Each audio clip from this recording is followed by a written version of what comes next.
Hello guys, kumusta na po kayo? Welcome back po ulit sa Luto Pinoy sa Amerika. Tingnan niyo po yung ginawa ng anak ko, napakaganda. Yan, may pangalan na po yung aking kusina. So for today's video po, tayo po ay magluluto ng beef picadillo. Ito po yung mga kakailanganin nating sangkap para po sa ating recipe for today.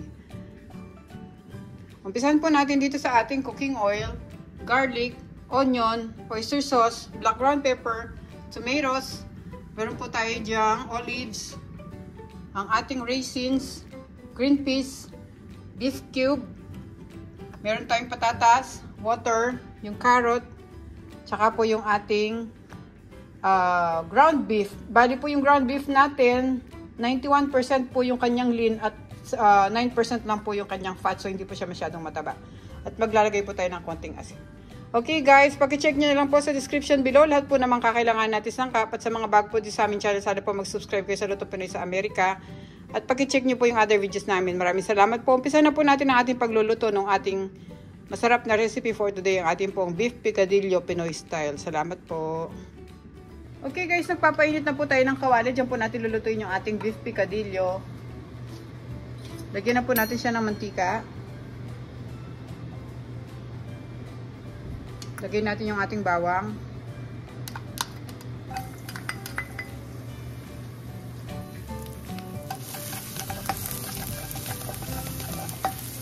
Sunod natin sibuyas.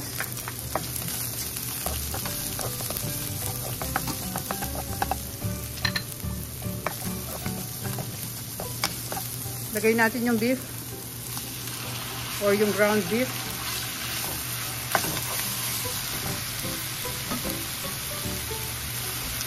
Lagyan natin ng konting asin yung ating ground beef para may lasa na siya.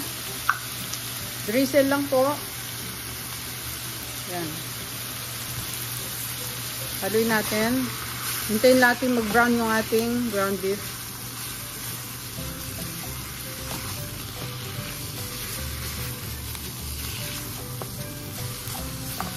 Kung napapansin nyo, hindi natin siya tinatakpan kasi parang hindi siya magtubig.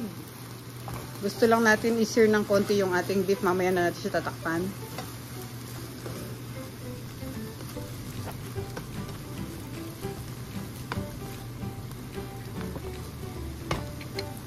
Ngayon na wala na yung pagka-pink ng beef natin, pwede natin siya lagyan ng black ground pepper. Lagyan na natin yung beef cube.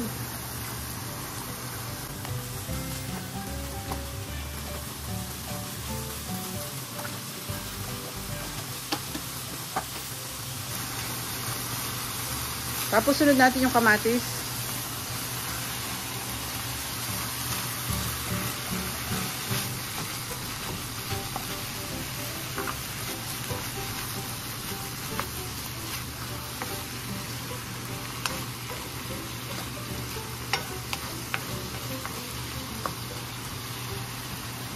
Lagyan ko na rin siya ng oyster sauce.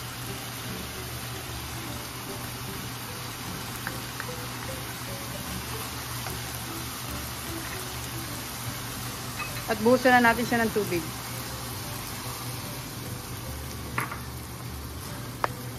Takpan muna natin guys para madurog naman yung kamatis na nilagay natin.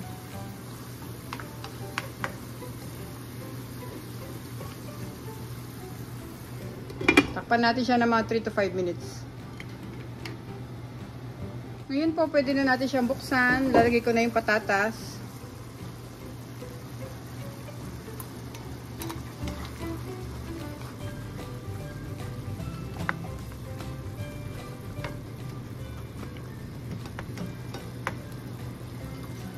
Sunod na rin natin yung ibang gulay.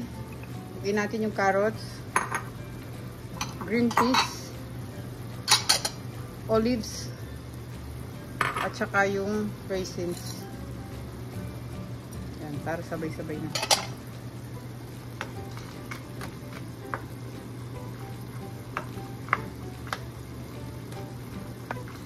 Pakukuluan ulit natin to guys para lumambot yung gulay natin.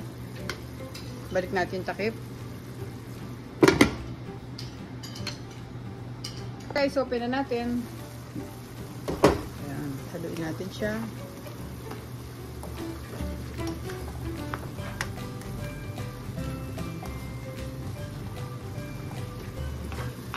Di ko na siya tatakpan, patuyuin pa natin siya ng konti. Pero titikman na muna natin.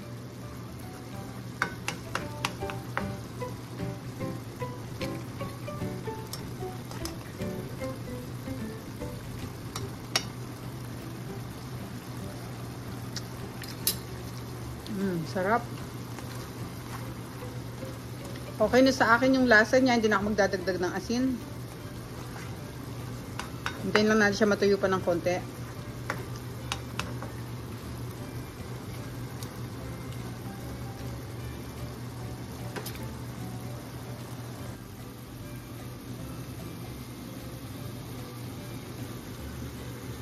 Okay guys, luto na po itong ating beef picadillo. Pwede na natin siyang off.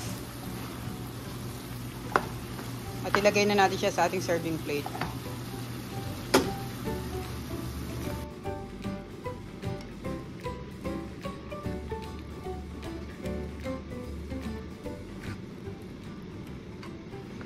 Okay guys, maraming salamat po sa panonood. Sana po nagustuhan nyo yung recipe natin for today.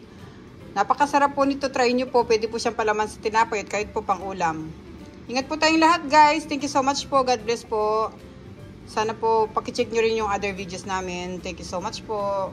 Ito na po ang ating recipe for today. Ang ating pong beef picadillo Pinoy style. Thank you po.